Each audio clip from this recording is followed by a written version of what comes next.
All right, friends, let's have a conversation. What is happening in today's classroom? We've got most of the kids back in school here in South Florida.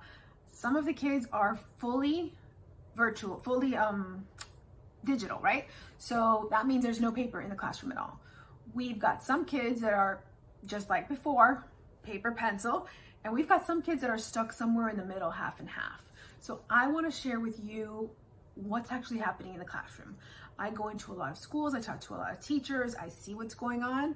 So I'm going to share with you a couple of interviews, feedback that I've gotten from some teachers. I have had teachers tell me they haven't seen a child write on paper for over a year and a half. Okay. I've had some teachers tell me that they do half and half, and whenever the kids have to write on paper, it's literally the worst she's ever seen it.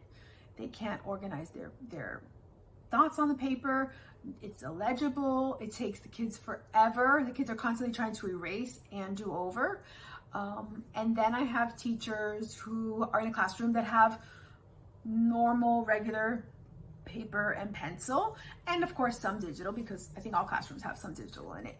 And they are definitely also seeing a decrease in the kids' handwriting.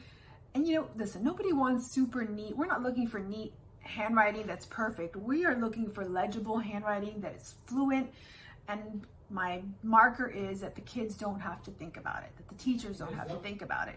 So this is some of the things that we're seeing in the classrooms, and what can we do about it, right?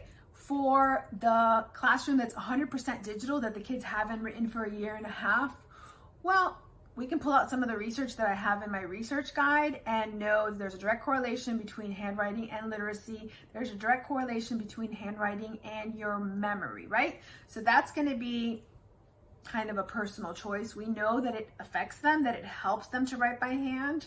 I always say, and a lot of the research shows, that for children in today's technology, they should be able to write by hand as well as keyboard, right? That's the world we live in today.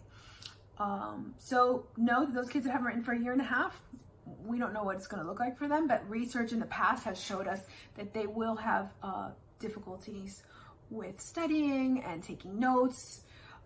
The kids that are in the classroom and are just having a hard time, what's happening now, if you're lucky, you have a teacher who's stopping and kind of going back and embedding handwriting intervention into her classroom, talking about spacing and letter size.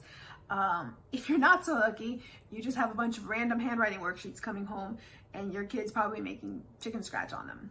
So as parents, look for resources that are proven. Look for resources that talk about letter size, that talk about spacing, and talk about self-awareness.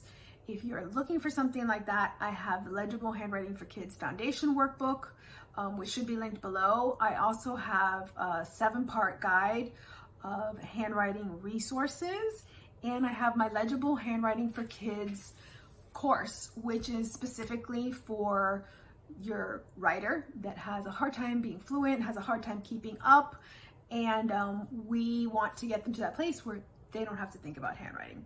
So I've got those 3 resources below for you, and I can't wait to see how it goes. So hopefully you enjoyed this inside scoop into the classroom, and go ahead and send me a message, drop a comment, let me know what you think. Bye-bye.